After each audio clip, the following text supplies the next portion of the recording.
The entire team at Emsolation want to acknowledge that we are gathered on the traditional lands of the Wurundjeri people.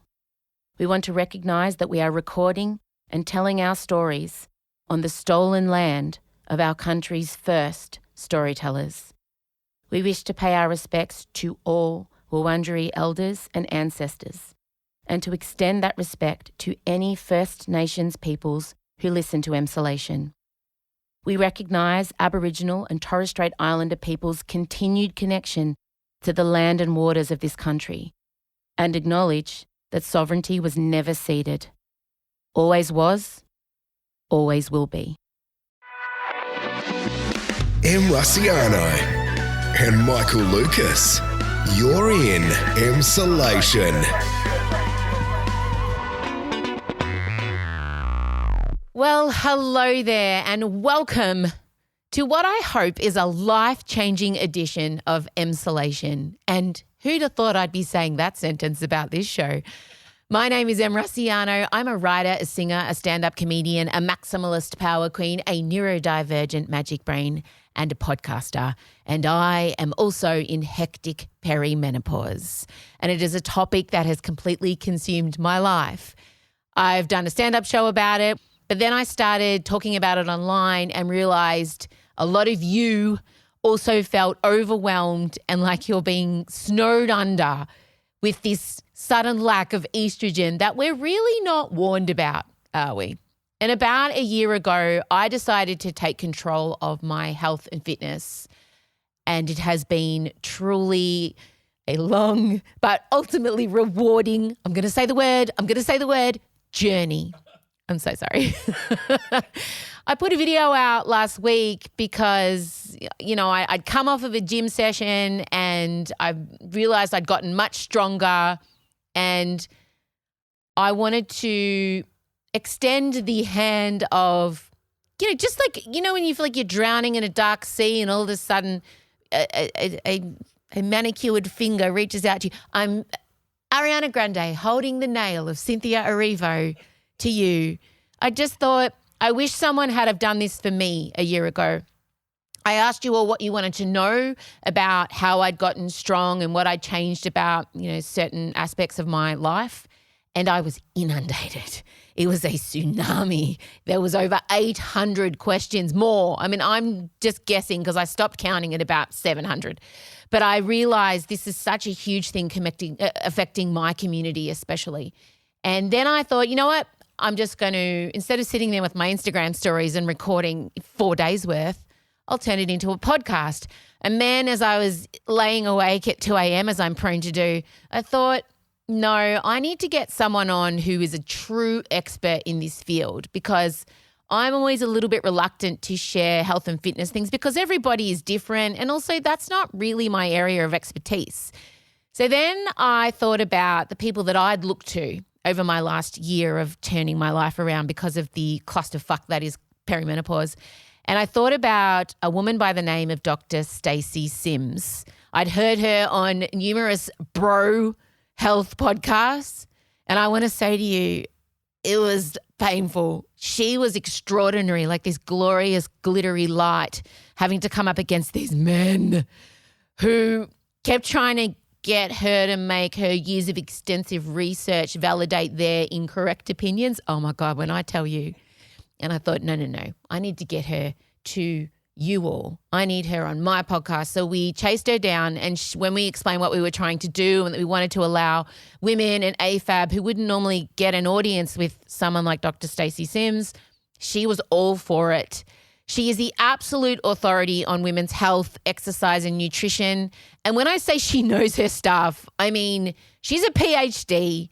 She's got the science, the research. She's done over 100 peer-reviewed studies. Like she is in the trenches. And she also is in perimenopause herself, which I think is one of the most essential things I can tell you. She is there with us. She's a scientist, a researcher, an author, and a total game changer in the world of women's physiology. Her work has completely flipped the script on all the outdated just eat less and exercise more advice that we've been getting our whole lives. And she's all about training with your body, not against it, especially, now hear me when I say this, when it comes to perimenopause, menopause, and beyond. Her work specializes in how our body's needs change and what we need to do with our training when we are in perimenopause and menopause. She is our girl, let me tell you. She's written the groundbreaking books Raw and Next Level. She gave an incredible TED Talk called Women Are Not Small Men. Who'd have thought? That went viral and completely changed the landscape of the way people view how women train at different times of their lives. She turned things around for me. I just popped in a couple changes that she had suggested and my training and my life became better. So what you're about to hear is my long chat with her. I tried to cover as many of your questions as I could. I'm hoping that you're going to walk away from this feeling empowered and ready to start making things better, because that's what it's about really in the end. So please enjoy my chat with the incredible Dr. Stacy Sims. I'm so sweaty and it's not the perimenopause. It's summer. Babes, I'm hot all the time. I can't. I know. I can tell. I know you know. Like I'm not okay. It's brutal. Everything's brutal. I'm nearly 46. I'm 46 in a month. So I'm in hellfire perimenopause. And I didn't even know what that was. No, I'm going to get into it with you. I feel very overwhelmed because you are so knowledgeable and you're like my oracle now. And I've listened to you on so many podcasts, and actually seeing you and hearing your voice it's like meeting God. Honestly, I'm just saying you. You're the Beyonce of hormones and training. And I'm like, I've got her. Well, if it makes you feel any better, I thought I was going to be late because I was dropping my daughter off across town at her friend's house. So I was dealing with a 12-year-old's mood this morning. I was like, oh my God, I'm going to be late. I would so accept that. I'm either really early or 15 minutes late. I can never just get it right. So, yeah. Oh, your 12-year-old, where was she? Was she off to school or? No, they start school next week, so she's just going to a friend's house. Yes, my son is starting prep next week. I've got a child who's just graduated uni, a child that just finished year 12, and then a son starting prep. So I've really, spread it out. Yeah. But it's everything's been hectic. Thank you so much. Like I was saying to you before, I know I'm not your usual science. You've done a lot of Science Bro podcasts. That's how I've come to you.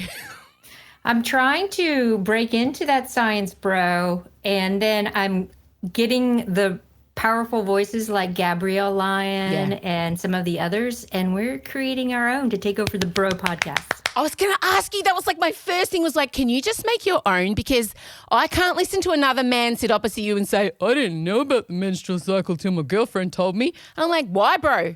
Why? Yeah, why don't you take her informing you? And I was going to say to you, babes, please start a podcast. Yep, we are batch recording in Houston in 2 weeks. Yes. So watch that space. Don't worry, we'll promote the hell out of it. I'll put the links. Awesome. We have a few 100,000 people involved with who listen to me, so we'll get them across to you. Don't even worry, it's going to happen.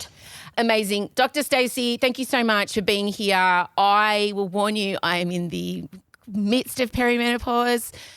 It's brutal. I feel, are you too? I'm not going to. I'm right there with you, friend. So nice.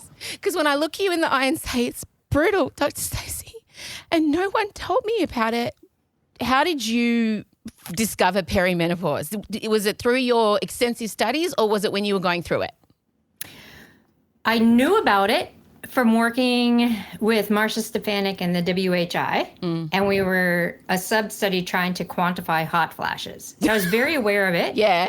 And we're like, okay, can we figure out an aura through temperature or, some kind of precursor? So we're doing some really cool work. As in like an aura? As in like when you're taking core temperature, right before there's a spike and then a drop off, you'll see a perturbation in the temperature and then it goes, whoo. So we're watching for that. Oh, I'd be off the charts. I'd be like hovering. Right. Yeah, you could do studies on my aura, I'll tell you right now. Yeah, okay. So that's what we were finding, but we weren't able to, we had to end the study early because we weren't able to subjectify it. So objectively we could see it, but subjectively it was too late to do anything. Oh, God. Great. Because the thing is, I get asked a lot, And all I knew about menopause really up until when I was kind of knocking on the door of it was that one day your period stopped. Like that was the extent of the education I got from my boomer mother and from the education system. And then when I started looking into perimenopause, I'm also ADHD autistic. So like my symptoms are threefold. The brain fog and the anxiety and depression and the mid-regulation is zero. But I'll go to the doctors and I think I'm in perimenopause and I'm like, can you do a test? And my doctor's like, nah, there's no test. Why isn't there a test for perimenopause? Because so many women are facing the medical misogyny of being told, no, you're depressed, here's an SSRI. Why isn't there a test, Dr. Stacy? Because perimenopause is, if we think about puberty and how we have all these different hormonal changes and then, hey, your period comes, right? And we don't know exactly when that's going to come. Now we're on the other side where the hormones are going crazy and then everything stops. Because we have daily, almost hourly pulses of our hormones, we can't actually test it.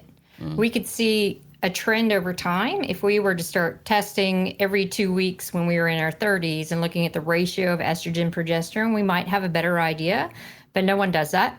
And we can't really definitively say from a one point in time test.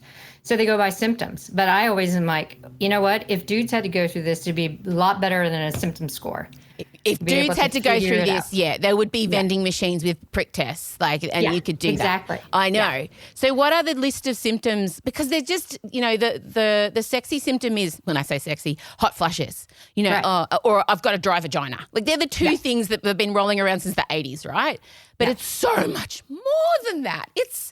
I feel like people don't understand that estrogen is our testosterone. It is the battery acid. It is the lifeblood, and it pretty much infiltrates every single important operating system in our body. And then all of a sudden, our bodies are like, "Sus, bitch, no more." Yeah. That is mind-blowing. That's not the first thing you're taught as a girl and a woman. But what are some of the things besides the hot flashes that, like, when you say, what can we go to the doctors? A lot of my listeners want to be empowered to go to the doctors and back themselves in and go, nah, perimenopause, and here's why. What are we looking for? So a lot of the internal kind of, you quantify it yourself going, something's not right, is undue fatigue, where you wake up and you're like, I could just keep sleeping for days and I don't know why. But don't you think it's also that tired that you couldn't sleep away as well? Yeah. In your soul, in your bones. Yeah. It's like really bad allergies merged with long COVID, merged with brain fog. And you're like, oh, what is going on? I just can't get on top of this. So you don't have motivation. You aren't inspired. You're kind of flat. It's a little bit of depression, but not full depression. That's one of the biggest symptoms. And then we look at body comp changes because so many women are like, I woke up squishy overnight. What happened? I don't have any strength. I can't even open this jar of pickles. And it's because, all of a sudden we've lost a neural stimulus for strength. So it happens rather rapidly. And then we also have, like, what happened to me is I was a, quote, geriatric mother. Same. So, So I had my daughter when I was 38.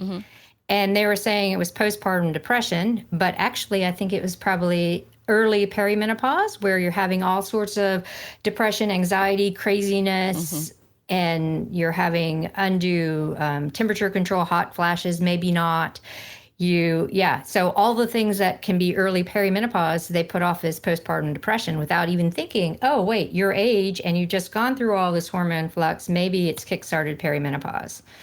So, there's so many symptoms and it depends on the woman. So I'm always like, okay, well, tell me how you used to feel. Yes. How did you feel maybe even 3 months ago with sleep, training, mood, energy? And now let's see where you are now. And most people that are in the throes of perimenopause are like, you know what? 3 months ago, I could get up at 5:30. I could go training. I could go to my business meetings. I could come home. I could deal with the kids. And now I'm like, F it. I can't do anything. I just have to fight through the day and I can't wait to go to bed. Oh my God, I'm going to cry. You can. It's all right because we're talking about it. It's just, I have all these women. I just recently toured a stand-up show about it as well. And I look out into the crowd of all these shiny eyes just looking back at me, and I want to help so many women in AFAB who are going through this, but we're of this generation where our mothers didn't tell us anything, and I'm turning to medical science, and I tried to find a study on how HRT or MRT, MHT, MHT. Yeah, I know it's changed. It's had a rebrand. How MHT and my ADHD medication interact, and there's no study. There's nothing. I'm a guinea pig in 2025. I know. And I said to my doctor, what do we do? And he's like, oh, let's just see what happens. YOLO. But I think that speaks to, you gave an incredible TED Talk. If we work with our physiology, knowing that women are women and men are men, knowing that women are not small men, then imagine the outcomes. I would be out of business. And the billion-dollar fitness industry might only be 10 million. I hope someone has given you a big hug and said thank you for being a catalyst for really significant change in the way everybody's just kind of acknowledging now because of you. Hey, women are not small men, which seems like an obvious statement, but it took you getting on stage. Also, you're so jacked, like you're Linda Hamilton. You're like, you're my goal. Like I'm getting there. Like I'm. Oh yeah, yeah. Love it. Yeah, thanks, babes. Yeah, I'm training hard, but I think you that TED Talk did you realize that you were gonna? I mean, you ruffled a lot of feathers, which I love. The science bros were like, who does she think she is? Yeah. But did you realize that statement that seems so obvious, women are not small men, did you realize the reverberations it was going to have? Did you know going in, you're like, I'm going to blow some things up here? No. I had, like in the sports world, because I had launched a company and that was part of our women's line tagline, and I got so much pushback. And I still have PTSD from some of the comments. So I don't read comments. Don't. Like, even on the TED Talk, I'm like, no comments. No, don't. Me neither. Yeah. It's not good. It's a bad thing to do. Yeah, totally. Yeah. But after I gave that, and I'm standing in the, the auditorium. Yeah. Not the theater, but the outside auditorium. There was this queue of women that went out the door. Mm-hmm. They're like, oh my God, women are not small men. It's brilliant. And I was like, but it just is. Like, I would wake students up with saying, you know what? Women aren't small men. And you're in a medical program and you need to realize that. Mm-hmm. But you rocked my world. And I consider myself somebody who is, I'm very much across medical misogyny because I wasn't diagnosed as autistic or ADHD till I was in my 40s because I didn't, that symptom recognition bias with the stereotypical ADHD is that 10-year-old is Bart Simpson, and I was an exhausted 42-year-old woman. So medical misogyny and I are intimate bedfellows. But in terms of the way that impacts negatively women's mental health, physical health, it makes me wild, Dr. Stacy. So many women are being turned away or gaslit about their health and therefore not taking control of it because they are being treated like small men. I know. It makes me mad. It does? How does it not consume you? It does, and I just got to park it because it makes me mad when I see it happening in the younger generation still. Yes. Right? And wait a second. You're talking to a 16-year-old as if she's a 16-year-old dude. Yeah. And the only thing you want to do is put her on an oral contraceptive pill. No, that's not right. I'm going through that now with my 18 and 23-year-old. So what do you say to that? I get upset parents saying, hey, we've just come back from a doctor. What can I do? What can I say? So I have almost a rote sheet where I'm like, here's the literature that shows that an OC is not good for creating endocrine health. There's other options. If you are talking about endometriosis, PCOS, or irregular cycles, you want to investigate that. When did they first start their period? Because if they started it before the age of 13, they should be regular by now. But if they started after the age of 13, they'll be irregular till about 18 or 19. So it's just normal because of the way that the egg matures, and we have lengthening of our follicular phase. We have so many different changes. So if you're worried about those things, then investigate those things.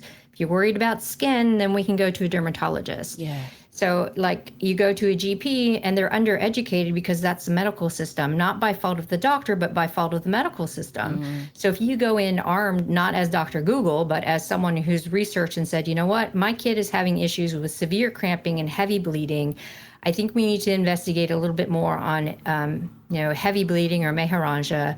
What are my options? What are her options? She's only 16, so there's lots of things to be able to open the conversation. And I'm finding that doctors are open to that for the most part. Yeah. Yes. I find unless you get one of the older dudes. Exactly. Like, Thank you. Yeah. Then they're not. Yeah, that's been my very, very intimate experience. But we found a nice young gay man who is just, he knows me now. He's like, okay, what studies have you read this week? And I'm like, well, let's chat. Thank you for your hundreds of peer-reviewed studies too. Stacey's a rock star in the study areas. Don't worry about that. She's out there doing it. You're doing the work, and I see you and I appreciate you. Thanks. I have recently kind of undergone, I was an elite athlete up until I was about 19, and I was a world junior hurdler and had always been high-level gym, high-level, everything I did, overachieving little shit, ADHD, eldest child, type A personality, daughter of an immigrant. You get the idea. Yeah.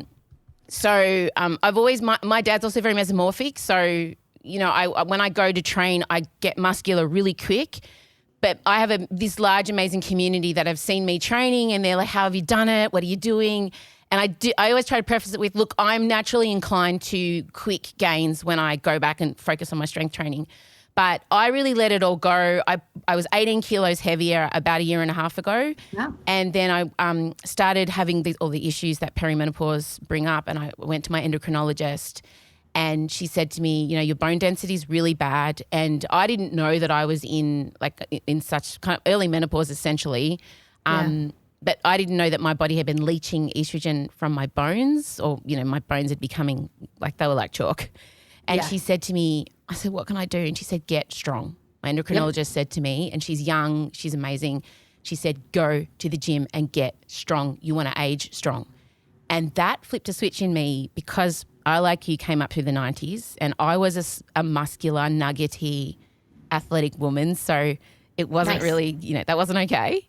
It wasn't okay when we were growing up. You had to look like Kate Moss. Kate Moss. Yeah. We were told that Bridget Jones was overweight. Like, you know what I mean? I know. I look back at the curvy women of the 90s and I'm like, girl, like, what? I know. Yeah. And that's why one of my favorite artists is Madonna, because she was like this short-haired, muscular Italian woman. And she was the person I saw in the public eye and was like, so I am okay. But and Linda Hamilton. Oh, Linda Hamilton, Terminator 2. Oh my God. I know. Yeah. And then Demi Moore and G.I. Jane. G.I. Jane. Totally. Made me want to shave my head and get a six-pack. I know. But I think the single biggest game changer for me over the perimenopause, I can't even say it without like just having to stop for a moment, has been getting strong. And all these women have contacted me AFAB saying, how can I do it? And so instead of me answering it, this is why you're here, I wanted to give them an appointment with you. I wanted to talk to you about the way to train as a woman, but especially in terms of people who may have never done strength training before. Yeah. I'm someone who's done it through my whole life and I love it, but I really let it go because the pandemic here, we were on lockdown for 20 years and I had a baby and my body felt broken and I remember feeling like it's too much. Like I'm at the bottom of a massive hill and I can't even imagine the first step. And a lot of my community said they feel that way. So can you talk about the importance of strength training for perimenopausal women in AFAB? Like why my endocrinologist said to me, get strong. Get strong, yeah. So unfortunately, there's a sex difference where women will lose their muscle mass a lot faster and their fast twitch fibers. So that's what I said, like it feels like you can't open a jar of pickles because you've lost your strength so much. So we look at the basis of muscle strength and muscle development. It comes down to estrogen. So we look, estrogen's responsible for how fast our muscles contract. It's responsible for signaling muscle protein synthesis to build that lean mass. And it's also responsible for kind of maintaining bone and muscle and that whole like neuromuscular integrity. So when we start losing estrogen or we start having fluctuations of estrogen, I tell women, I'm like, look, we have to look at an external stress that's going to make our body respond the way estrogen used to help it respond. Oh, okay. Yeah, I get it. Yep. So if we look at exercise is an external positive stress. Initially, it breaks things down and causes all these crazy signals, but in a good way, because then your body's like, I know what that is. I need to build some more strength. I need to build some more muscle. I need to use more fat as a fuel. So it creates this adaptation. So if we look at strength training and the kind of strength training that women who are 35 plus should do, we're taking kind of a page out of the power-based, like the power builders and Olympic lifters, where we're going really low reps and heavier loads. Because we don't want what we call metabolic response. So that's when you go and do like 20 reps to fatigue and you're like, ooh, I feel that burn. Yeah, and like really light ones, and you're doing like what we were told, don't lift too heavy or you'll get muscles. Oh, no. Oh, my God. Oh, no. So that's really just breaking down your muscles. Yeah. Yes. It can cause a little bit of strength, but not really. Yeah. But when we're looking at lifting those heavy loads with lower reps, it's all central nervous system.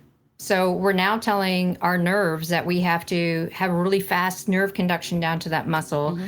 We need to jump what we call the gap junction. So that's where we have the nerve conduct over to the muscle fibers. We have to jump that quickly. We have to stimulate a whole bunch of muscle fibers to contract. And we also have to have more muscle to actually contract. So we have a nervous system response that's telling the body to do this instead of estrogen. Mm-hmm. So if we're lifting heavy, and it's relative, right? Because I don't want people who've never lifted before to go into the gym and try to do deadlifts and stuff. We want to progressively get there. So if you've never, ever done any resistance training. Yes, what are we doing for the woman who's listening to us now and saying, okay, I hear you, I want to do this. How do they start? Yeah. So we can start with body weight stuff. It could be this is what I want to hear, because you know what? For a lot of people, and going to the gym's a bit intimidating when that's your first, when you're like, I haven't done this in ages. I can't imagine rocking into a gym. How can we crescendo? Yeah, the body weight stuff, that's great to know. Yeah. Because when I look at this, and there's so many women who are in our age group and older who, we're afraid to lift weights. It's been very culturally. Totally. No. Yeah. Right? Because you won't look like Kate Moss. Right? So it's scary. And a lot of women still feel intimidated. And we look at the gym culture and it doesn't help. No. Because if you go to one of the basic gyms like Lifetime or something like that, you walk in, and they direct women to the cardio equipment. Yeah. Yeah. Or the classes. Here's the spin class. Go to a spin class. I'm like, no, where's the weights? Where's the weight platform? Show me what I just got. Here are the hammer strength equipment. No, I want the lifting platform. It's true. The misogyny, the internalized misogyny, I mean, it's still rife in the fitness. Yes, absolutely. It's absolutely. Yeah. So I tell women, I'm like, okay, if you've never done anything before, I don't want you going into that situation because you're going to hate it. Yeah. You're not going to feel comfortable. You're going to hate it. Yeah. And I don't want you to go, oh, I'm just going to get on the elliptical machine, because that's not what we're after. So we can start with body weight. We can add load to a backpack. So you can do stairs in your house or squats in your house with a backpack. Mm-hmm. There are plenty of online programs that are Learn to Lift, or you can find a small Zoom type interaction with some personal trainers that will teach you or film you and tell you how to move. But even YouTube, just for beginners, even if you just put in, I might pick your brain later or get my producer to, if you've got any recommendations. I don't know if you have any. I've got two good ones. Okay. You want to say it now? Sure. Yeah. So there's a woman called Loretta Hogg, and she does Learn to Lift from body weight into going into the gym. Yes, Loretta. Write it down, everyone. Loretta. Yeah, okay. Amazing. Yeah. And then we have Haley Babcock with Haley Happens Fitness that goes from the gym to barbell.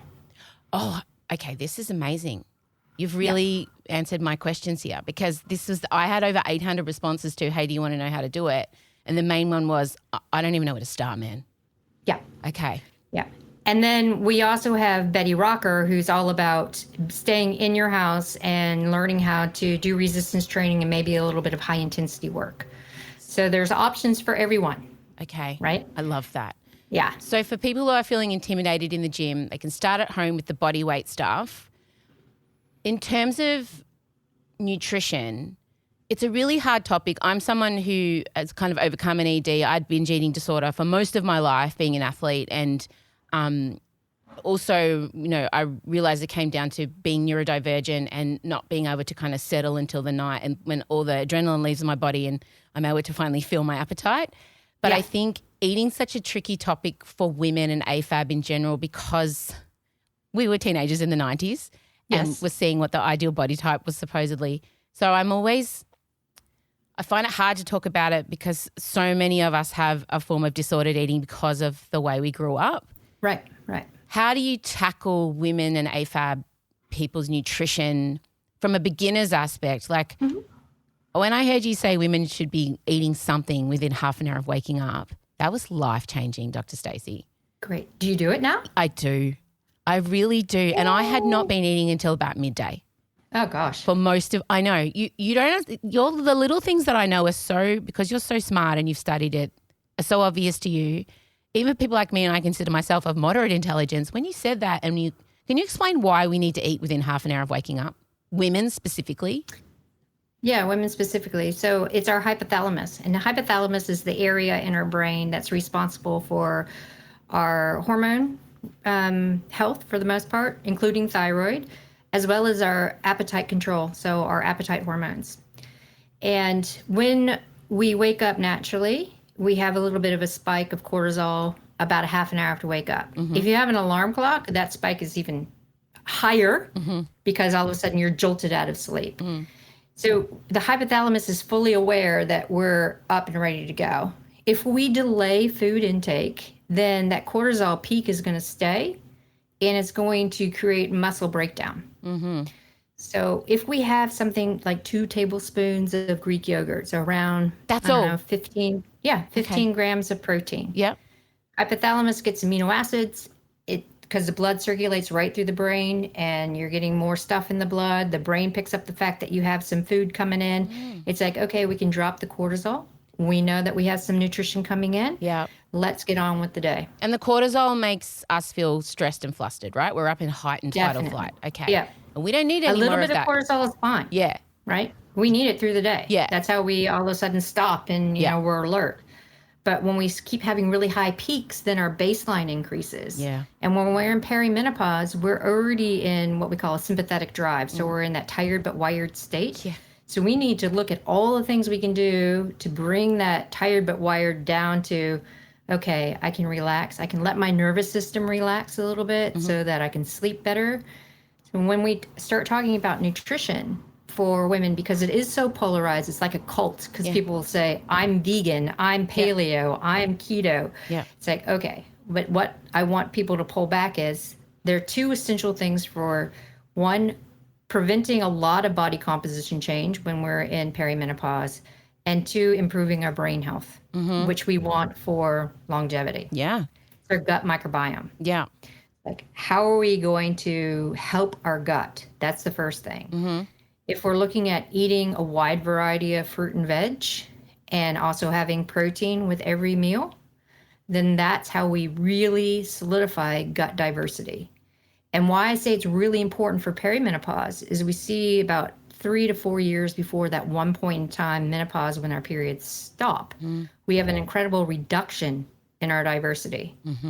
And that has to do with our sex hormones reducing, and sex hormones, you know, the ratio is changing, and our gut bugs actually work with those hormones. So when they disappear, our gut bugs disappear. Great.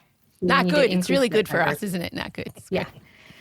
So that's the very first thing, regardless of what you believe for nutrition. It's like, let's bring it down to gut. Yeah. And then we also look at, okay, gut for our overall health and our brain health and being able to sleep well and get tired, out of that tired but wired, but we also want to maintain our lean mass. So then that protein comes really important. So talk about protein in terms of, for me, because I'm ADHD and find it very hard to remember to, you know, do all the, I see people doing batch cooking and I'm like, I that will never be me. No. But if I'm boiling, say, 5 eggs and I put them in the fridge and I just in the mornings when I don't have time, if I'm cracking one of those eggs within half an hour of waking up and I'm having that with my with a protein powder, is that enough for me to start? Yeah, to start. Sure. And then I like to train. Yep. And then you taught me that I need to eat within, 45 minutes after training. Yep. Because I would have just gone through until dinner and then eaten like a day's worth of food at dinner time. That's what I was doing for most of my life. So when we're talking to beginners, we're getting up, we're making sure we're putting something in our body so our brain doesn't panic within half an hour. And then I'm going to go, so most people probably will go to the gym in the morning. When I'm going to the gym, I'm just trying to break it down so it's kind of simple. If I'm at the gym now and I'm feeling a bit confident, am I doing some cardio and some strength training? Is that okay? Or should I be mixing it up? You know what I'm trying to help the person listening going, I'm already feeling overwhelmed. Yeah. And I have this conversation a lot with people who feel overwhelmed. There's so much information out there. There What really do I is. do? Yeah. So for anyone who's starting, Yeah. Yeah. I Take tell us through a them- typical day. That would be great. so for anyone who's starting, I say for the first 3 months, I just want you to focus on strength training and maybe some jump training for your bones. Yes. I love jump training. I'm on the skipping rope now. Nice. Yeah. Perfect. Yeah. And I want you to forget about all the HIIT stuff, the sit stuff, the walking up a hill with weight vests, all the stuff that you hear. It's like, we just want to focus. Yeah. So if we're focusing on strength training and we're focusing on getting strong, we need to eat. Because This if is we so don't good eat, to hear you say. Oh, my God. if we don't eat, we don't build muscle. Yeah. Because if you go to the gym and you haven't eaten and you don't delay your food intake afterwards, or not even to the gym, you go to do your strength training and you haven't eaten and then you delay your food intake, all you're doing is breaking down muscle. Really? What, are you like essentially canceling the workout out? Pretty much. Yeah. Ah. Yeah. What? Because you go in first thing in the morning, you don't have any food, the hypothalamus is stressed, that cortisol is up like we talked about. Yeah. During exercise, your body produces adrenaline Yep. and cortisol, which are breakdown hormones, which you need for muscle contraction and fuel for your muscles. But you need food after that to bring it down, to drop it. Okay. Otherwise, the body stays in that breakdown state for a longer period of time. And the first thing that goes isn't fat, it's lean mass. Because lean mass is so much more metabolically active than fat.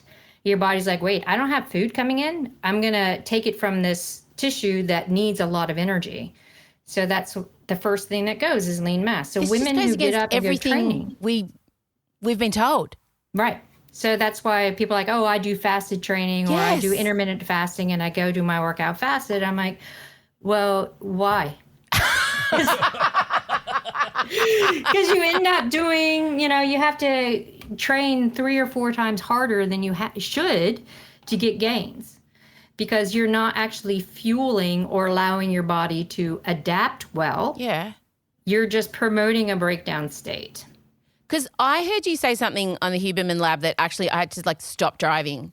You just the calorie conversation because, through the era of Weight Watchers and our mothers and Jane Fonda and all the diets, that the cabbage stuff, the obsessive calorie counting was occurring when I was an athlete. I used to do the same thing because I had to come in at race weight and they would caliper test my fat levels in front of all the dudes. It was horrendous. Yeah. But you dismissed. You're like, the calorie conversation is don't have it. Is that? Yep. Are you serious? Yeah, I am. And I say that, you look at general pop and sedentary overweight people, sure, watching calories comes in, but it's not the calories per se, it's the quality of the food. Yes. Right? And so I say, look, 2,000 calories, what is that? Are you doing 2,000 calories of all this fast, ultra-processed stuff? Where you're probably still going to be hungry? Or are you doing 2,000 calories of whole foods where you're having lots of fiber for your gut microbiome, good protein for your lean mass, you're having some good fats for your nervous system, you're also enjoying part of life where you might have whiskey or dark chocolate, right? So when we talk about calories, it's a rough estimation from the lab that started when they were looking at how many calories, bare minimum, do our soldiers need in World War I. Our men soldiers, by the way. Yeah, men soldiers. Yeah. So that we can keep them healthy, but we don't have a lot of money for all the rations. So the whole idea of calories in food came from a bare minimum. Oh, my God. So when we look at things like our Because don't you feel like RDA calories have been weaponized against women? Absolutely. Yes. Yeah. A lot of my audience will be sitting here going, oh, my God, all I do when I pick up food, when I'm trying to get fit is look at the calories. Calories, yeah. Because that's just what we've been told, especially Yeah. about you're blowing minds. Okay, keep going. And even the net carb thing that came out that's on packaging. Yeah. That's crap too. That's marketing. That's not science. Yeah. Yeah. And people are, I only had two grams of net carb. I was like, what do you mean 2 grams of net carb? I wouldn't You even had know what fiber. that means. Yeah. Great, but what does that mean? Is that sugar alcohol? Because that's not good for you either. Yeah, so when we're talking about calories, I want people to focus one on the quality and the timing of their food. Because if we eat with our circadian rhythm, so we eat within a half an hour, we wake up, we eat regularly throughout the day. How many times throughout the day would you suggest? I know it's hard because you're generalizing. It's hard. Yeah, I know, I get it. But just as a rough guide. Yeah, so I usually tell people 3 meals with around palm and a half size serving of protein at each meal. Yep. And so that can be, it doesn't have to be all animal product. Yeah, what could it be? What else? What are other good sources of protein? You can do like tempeh, you can do edamame, nuts, seeds, beans, even green peas are really high in protein. Okay. So it's a wide variety. That's why I tell people wide variety of foods because you're going to get your protein. Because with neurodivergent people, and especially autistic people, and I'm one of these people, I have a really small tolerance for certain foods. Like I have my safe foods, and oftentimes those safe foods involve a lot of cheese, a lot of bread, a lot of white pasta. So especially neurodivergent women, when we want to try and in perimenopause and we want to try and eat better, we have a lot of sensory issues around that. So I guess I don't know if you've come across us in you have. What would you say to women like me I really struggle with fruit. I like even just talking about it makes me yeah. I have a texture thing where I'm like no avocados or anything slimy. Yeah. No sliminess here too. So how could people with my brain type and neurodivergent people kind of get around that? Because the food thing's hard. It's hard when you have a very small window of things you can tolerate to eat. Yeah. So if we look at something like white pasta. Yeah. You can get pulse pasta that's white pasta. So it's made with chickpeas and it cooks and tastes just like white pasta. Okay. But you have 3 times the amount of protein in it. Pulse pasta. Okay, good to know. Good to know. Yeah, all right. So if we look at what our safe foods are, we can find exact replicas that have high protein in it. I love that. Yeah, you're right. So we just really make a honest list of what we're eating and then just look for look up the alternatives, just do a little bit of research on. I've never even thought, you're right, I should do that. That's such an easy win. Yeah. And then, and so, I mean, even things like your different sauces you may or may not put on. So maybe you have a red sauce or maybe you have an Alfredo sauce. There's ways of boosting the protein content in those sauces that doesn't change the texture or the flavor. How do we do that? So you can use unflavored protein powders. Huge. Really? You can add those to cooking? Yeah. I never thought. All this stuff, Stacey's going, yeah, babe. It's so obvious what's going on. It's something that's, really known in my circles. But when you start talking outside, it's like you can add a scoop of unflavored protein powder to your overnight oats. And then all of a sudden you have 3 times the amount of protein. Because my autistic son refuses to eat. Oh, my God, I can put the unflavored protein powder in his food. Yeah. Oh, you don't even notice. Oh, my God, because he just won't eat meat. He won't eat. He just hates the taste and texture of it. Write it down. You're changing lives, babes. You don't even realise. But poor Stacey's in there. She's like, water's wet. I mean, what do you want me to say? But that's good. It's just not out there for us, especially it's not accessible information because in my mind, Dr. Stacy, protein powder is for Arnold Schwarzenegger, not for the 45-year-old mother of 3 going to the gym 4 times a week. Do you know what I mean? Great. Yeah. Yeah, I know.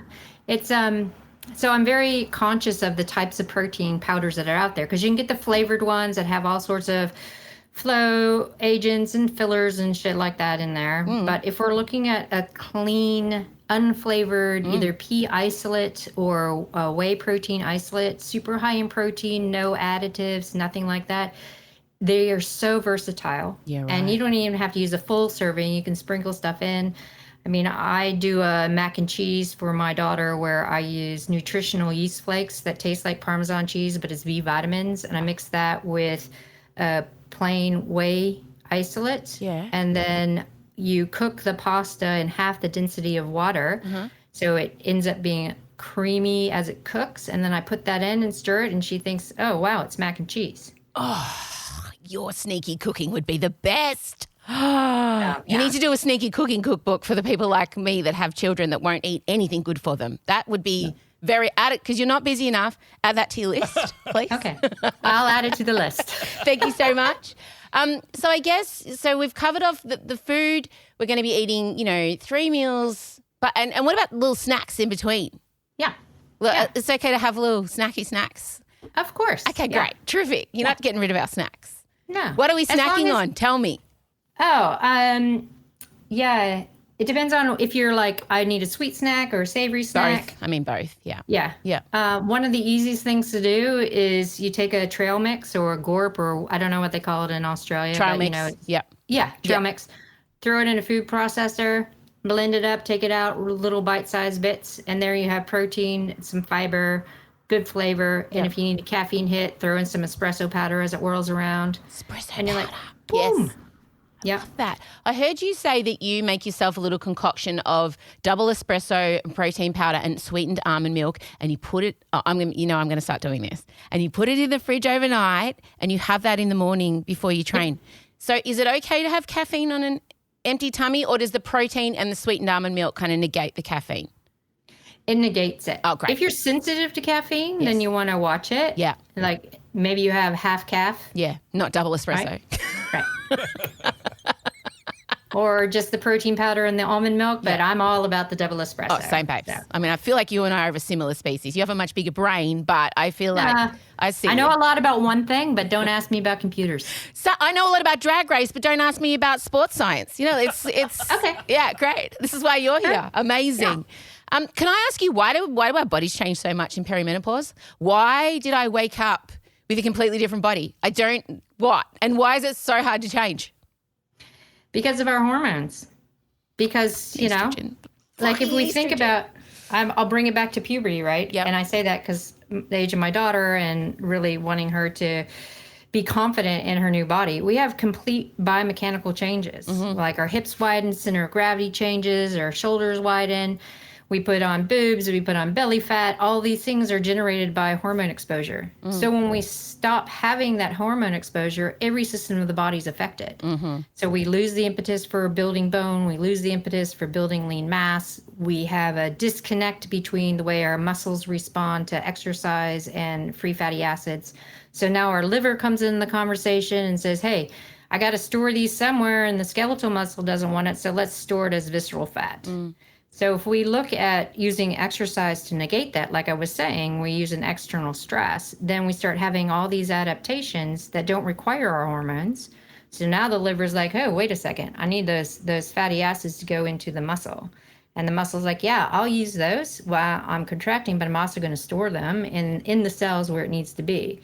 And then we start having a continuous conversation between our skeletal muscle and our body fat, where the skeletal muscle is like, yeah, we don't need to store so much of you. We actually need to use you. So there's positive conversations when we start looking at the type of exercise, the intensity, how often, all of those things. Because yes, our body completely changes. We have that hormone interaction right down to gut microbiome, like I was saying. Because when we first release hormones, they have one action initially, but then they get sent to the liver and wrapped up with sex hormone binding globulin, and then they get shot into the intestines where our little gut bugs unbind them, shoot them back out to work again. So that's what I said. When we stop having our sex hormones, we lose those gut bugs. They're not doing that. Yeah, the job. Yeah. Okay. Yeah. So what have you seen be the most effective kind of lifestyle change? You know, have you seen it work is my question. Like, do you see positive results? Because that's the thing I got back is no matter what I do, I can't get my body back to what it was, or I can't get, a change in the composition. Like, are you actually seeing this help women when they adapt the strength training and changing their nutrition? And Yep. You are? Yeah, I am. Okay. And I see it when I go to the States. Yeah. Because people will just rock up to you and tell you, hey, this has worked for me. I love this. I mean, I'm here on a whole podcast saying, hey, your stuff worked for me. So, yeah. There you go. Yeah. Yeah. And it starts small because, like, I keep trying to tell people it's not a training block for 6 weeks. This is something we want to start as early as we can in perimenopause to carry us through into postmenopause so that when we're 80, 90, maybe even 100 years old, we're still very vibrant and have a good quality of life. Aging strong. And that's what I was going to ask you. You've seen it. How do you make it a habit? Because, again, people get bored, but I managed to tie it to, I made it part of my routine. It wasn't something I was ever going to, Yeah, I tied it to morning coffee. I'd leave the house to go and get my morning coffee, and I now do that, after the gym. But I had to tie it to something. And being ADHD, I do a different thing every time I'm in the gym because I just get bored. Yeah. But how do you're right, shifting that attitude of I'm not on a program as a goal to look like a certain way in 6 months. This is so I am a strong older woman. How do you change that mentality? Yeah. Yeah. So women are often denied their own time, right? When you say, I don't have time to exercise, already. I don't have time for this, I don't have time for that. Yeah. I'm like, why don't you have time for yourself? Yeah. Right. You have a family. Yes, I understand that. You have a job. Yes, I understand that. But you're going to be no good to anybody if you don't take time for yourself. Yeah. And it doesn't have to be 2 hours a day. And people get overwhelmed with the idea, oh, I have to go to the gym and I put in a 90-minute session. It's like, no. You can get up and you can have a half an hour. And maybe in that half an hour, you're taking 10 minutes of like complete silence just to center yourself. And then 20 minutes, you're doing heavy deadlifts in your garage, or maybe you're doing squats with a backpack. You're doing some kind of movement that's going to then give you that sense of accomplishment, but also it's going to send that positive growth hormone and testosterone response you get after exercise so that you feel good. Mm-hmm. So if you start getting that positive and go, I need this for myself, I'm taking time for myself so that I'm better for me. And if I'm better for me, I can be better in all the other things that are demanding my time. Yeah. That's so powerful to just give everybody permission who is listening to us now to schedule that time in and ferociously fucking protect it. Schedule it like it's a meeting, because my babe, your life depends on it. And that's not being dramatic. Your life depends on you prioritizing that time. And I did that. And that was and I announced it to my family. I said, if you want me to be able to continue on and show up for you all, and I honestly feel like I'm going to have a nervous breakdown. You cannot, the gym has to happen. My training in some capacity, every day I have to move my body, because if I'm not in my body, I'm in my mind. And I said to them, you cannot ask me to make it smaller. You can't minimize it. You can't try and get me to schedule around it. I need you to help me protect it. And they were so on board with it. But I think society makes us as mothers especially feel so guilty for prioritizing ourselves that we just get we squeeze our well-being around our commitments. Yeah. So I had to fight it with my husband, because I would go and I would do stuff in the morning. And there were times you come back and he's like, why are you prioritizing exercise over your daughter? I'm like, I am not. I'm not putting that. It's not exercise. It's mental health space. You saw how bad I was, and this is part of my coping mechanism to be able to not get into severe depression, to be able to keep moving through the day and being productive. Yeah. Don't pull that guilt on me, because that's not fair.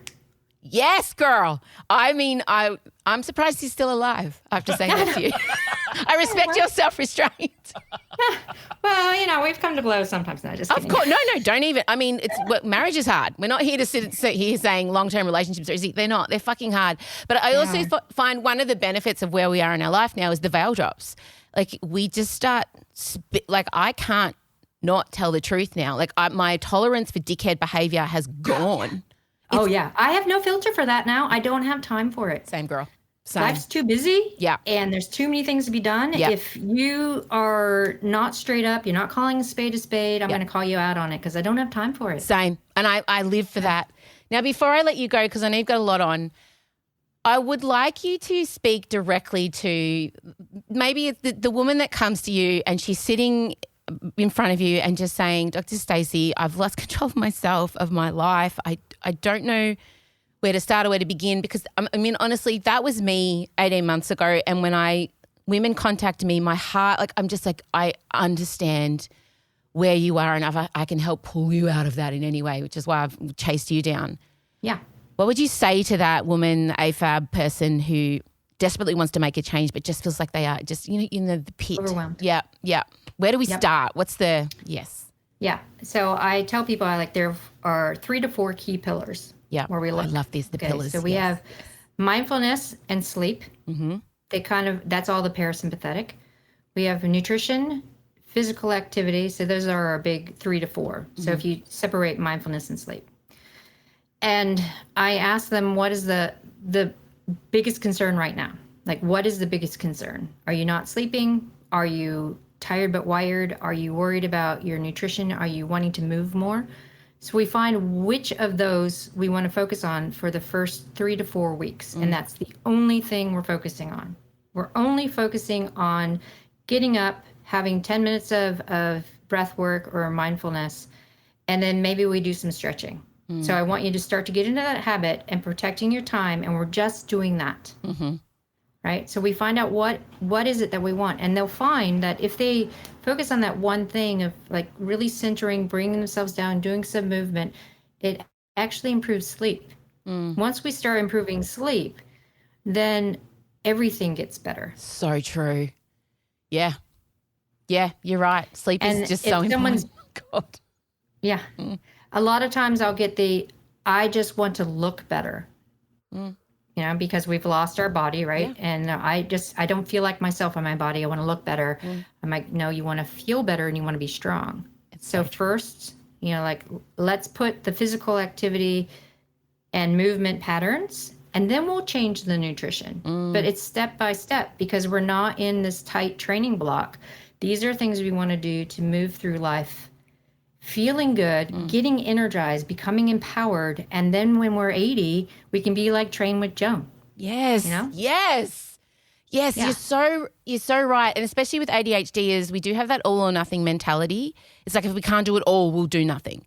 And I've found over the last year, I've been able to focus on it's carving out the time for myself that I need to make a habit, not so much the exercise. And secondly, I've changed. I don't say, oh, I have to go to the gym. I say, I get to go to the gym. Like just that little shift of I get to go and get strong now. I get to make sure I'm going to be, you know, a kick-ass 70, 80-year-old woman. I get to set an amazing example for my 2 daughters who have seen me take control of my reproductive health of my body in my mid-40s. And as a result, they have both gone back to the gym and they are both training again, having not trained, because we are so powerful for our kids to see us prioritizing ourselves. Then our daughters especially will learn to do that when they get to our age. But you're so right. It's just to everybody listening now, and Dr. Stacy, I feel like I just wish I could give you a hug, although I'm not really a hugger, but I would hug you. Virtual hug. Virtual hug. You're worth it. You are totally worth this time and investment. If you're there and you got tears in your eyes and you're just like, I'm just saying to you, my babes, all of you said to me, how did you start? You just start. You just start and you do one day and then you get to the end of the day and then you go, I'm going to do it tomorrow. And then you do it tomorrow. Isn't it? It's like a slow, and then all of a sudden you look back over a year, which I've done and gone, oh shit, look at how strong I am. Look how much better I feel. Yeah. Dr. Stacy, you never ever stop doing what you're doing. I know you've got a podcast coming soon, so we'll do all the plugs for that. I'll let you know when all that comes out. Yeah. Please do. Because we're tired of bro science. I'm so tired of it. When you were on one of the particular podcasts, the way the man was speaking to you, I wanted to reach through and just be like, and he was questioning a few of the things you were saying. I'm like, girl, she has done, like, she's the PhD of PhD. She's a doctor. Like, come on. But no, I'm looking forward to you being in that space and being able to send people to you. And thank you very much for your time. I really appreciate you. I really appreciate your work. And I don't know what we'd do without you. Thank you very much. Oh, thanks for having me. It's been super fun. Hi, gang. Jump scare, outfit change. I like to keep you on your toes. Look, I hope you found that chat as enlightening as I did. I want to thank Dr. Stacy Sims, Noe in Stacy, as Ben says to me every 30 seconds, for being so generous with her time and her brain. When I tell you I delivered the best of the best, you can find her on Instagram at Dr. Stacy Sims. You can watch her speech, the incredible TED Talk, Women Are Not Small Men. You can get her books, Raw and Next Level. Ben's going to link everything in the show notes, don't worry. But what we didn't get to in the chat is some of the questions you all had for me. So coming up next in the sealed section, I'm going to be addressing about 10 of the 800 or so questions that came in specifically to my last year of health and fitness. I'm not going to say the word journey. Triggered. Straight idol, pointy end of the season. So if you're not a subscriber to Emsolation Extra, I think now is the perfect time. If you want to know what I've done over the last year to turn things around as best as I can. You know, I'm working with a tired car and the red light came on and we refurbed her. Is she perfect? No. But is she functioning? Yes. Could we drive her to, say, New South Wales? Possibly with a stopover and a mechanic on board. This analogy is now out of control. So that's what's coming up next. You can subscribe. We have currently a free 7-day trial. So you'll be able to access that episode for free and then hopefully just decide to hang around and listen to the hundreds of other episodes on offer. How do people subscribe? emsolation.supercast.com. You heard the man. So that's what's next. Thank you very much for being here and we'll chat soon. Emsolation with M. Rossiano is recorded at Down the Hill Studios. Hosted by M. Rossiano with Michael Lucas. Executive produced by Benjamin Wasley. Produced by M. Rossiano. Edited by Ezekiel Fenn with videos by James Henderson. Socials by Benjamin Wasley, M. Rossiano and Marcella Rossiano Barrow with assistance from Jem Evans and Isabella Hines. You'll find links to get more Emsolation on Instagram at Emsolation Podcast. And thanks for listening. We can't wait to chat with you again soon.